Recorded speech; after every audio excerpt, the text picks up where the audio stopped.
ఇదైతే నేను పుల్లటి మజ్జిగ అండి 2-3 రోజులు నిల్వ ఉంచుకున్నానండి. ఈ పుల్లటి మజ్జిగని మనం చెట్లకు కానీ పోసుకున్నామంటే అండి, మొదల్లో కానీ పోసుకున్నామంటే అప్పుడు చాలా బాగా హెల్తీగా ఉంటాయి. ప్లస్ ఏంటంటే నేల అంతా బాగా గుల్లబారిపోతుందంటండి. ప్లస్ దీంట్లో కొంచెం చిటికెడు ఇంగువ వేసుకొని మొక్కలపై కానీ స్ప్రే చేసామంటే మాత్రం అది చీడపీడలు అయితే రావంటండి. ఇప్పుడైతే నాకు మిగిలిపోయిన పెరుగు మజ్జిగ అయితే ఉందండి. వీటిని నేను మొక్కలకు పోసుకుంటానండి. చాలా బలం వస్తాయండి. ఏదైనా మనకి మొక్క బాగా పెరుగుదల వస్తుందండి. ఇలా చుట్టూ చేసేసి మజ్జిగ పోసేస్తున్నానండి.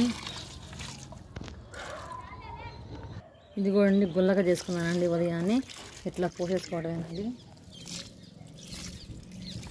నేల కూడా బాగా సారవంతం అవుతుందంటండి.